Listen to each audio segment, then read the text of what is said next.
Hi ladies, welcome to Bromley East Crochet Club online. I'm super bummed out that we can't be meeting on Tuesdays right now for Crochet Club. Sad I can't see your pretty faces every day. But I did want to just keep crocheting with you guys as much as possible. So I thought what better way than to just make some videos. I did search the web for some videos that I thought would work well with what we've learned so far, but I didn't find any that I just loved, so I decided to just make my own YouTube channel. So ladies, this is just for you, just because I love all of you, and just really wanted to reinforce this love of crochet to you guys and encourage you to keep practicing. So my plan is to start out just with a quick refresher video, and then I'd like to do a couple extra videos teaching you new stitches that I was not able to teach in class because they got cut off so short. So for today, I wanted to start out by showing you the yarn that we got in class. So this is a different color than everybody else got, so the image will be different from what you'll see in the stores. But if you go to Michael's, you should be able to find this brand, the Impeccable brand, or Impeccable by Loops and Threads. So they should have all of the colors still available in stock, since it wasn't that long ago that I got this yarn. But this will be helpful if you are making a bigger blanket or any other kind of bigger project and you're running out of yarn, or maybe you've made a couple small projects and you're just running out of that same color yarn. So if you need more yarn, go to Michael's and get the Impeccable by Loops and Threads. You should be able to get it for $3 or $4. Make sure to use that 40% off Michael's coupon, though, of course.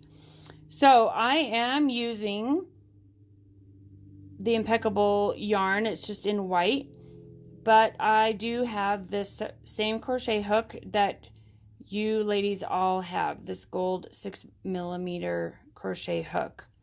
So just to start off, this will be a pretty quick video, but I'm going to remind you first how to do your slip stitch, because every crochet project begins with a slip stitch.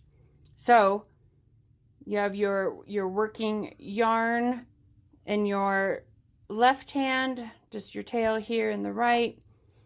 You're going to wrap it around your pointer and your middle finger. Wrap it around once.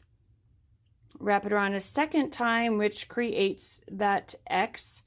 And then with your crochet hook, you go under that first strand and grab the second strand right there. And as you grab and pull, just gently let it slide off of your fingers. So now we have our crochet hook, or I'm sorry, our slip knot. You can rewind and rewatch that as many times as you need to be able to master that slip knot. So after your slip knot, we're going to just start our first row, or our chain. Our first chain. So just as a reminder, I have my tail I have down here. I hold it with my thumb and my ring finger and my pinky. My working yarn, which is where the ball of yarn ends up down there, is between my pointer finger and my middle finger, and my crochet hook is in my right hand. Maddie, honey, I know that you are left-handed, and unfortunately I don't know how much help this video is going to be, and I apologize for that. I will just look for a left-handed video that might be able to help you, but maybe you can, or hopefully this can still kind of help you a little bit, but I apologize for that. But for everybody else who is right-handed, I really want you to continue to work on your form, that you're holding the crochet hook and the yarn the proper way. That way your hands will not get fatigued. Remember, let your hook or your needle do the work for you. So we're going to start by making a chain. So with your crochet hook to the left of your yarn, you're going to grab the yarn, twist your crochet hook a little bit, grab it, and then pull it through that hole that was at your slip knot. Okay, so again, to the left of the yarn, grab it, twist your crochet hook, and pull it through. Okay, twist, grab, pull it through. Okay, so I already have those 3 stitches. As your project gets bigger, you just want to move your fingers up the project. Make sure that you're keeping a pretty good hold onto this. The yarn that is in between your fingers is mostly there just to keep your yarn from just hanging all over the place. You don't want your fingers to be too tight around this yarn, or else you will have super tight stitches, and you don't want that. Remember, your first row, or your initial chain of stitches, if they're too tight, then it's really hard for your second row to go into, or if you continue with it and it's super tight, you will end up having a rainbow blanket like that big one that I brought into class that one day. So again, to the left of your yarn, grab it, twist it, pull it through.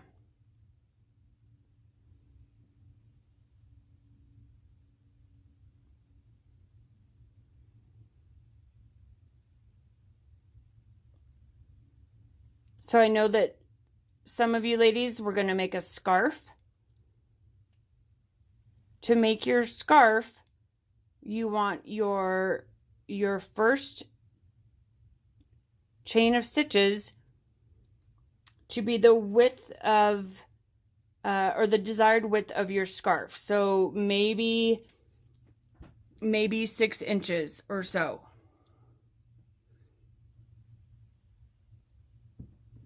Okay, so approximately 6 inches, like that, and then you would continue working back and forth this way until you have reached the desired length of your scarf. If you are making a blanket or a baby blanket, you want to continue with this chain until you have the desired length of your blanket. So for a baby blanket, maybe 2 or 3 feet maybe. So remember, your first chain will be the width of whatever type of project that you're doing. Okay, so for that's it for this video. I just wanted to show you the slip stitch and how to do your initial chain of just single crochets. So ladies, I will post another video and we will practice the slip stitch, which is the stitch that I taught you in class, and then we will move on to single crochet and a double crochet. So ladies, I hope that this was helpful, and I will talk to you soon. Bye.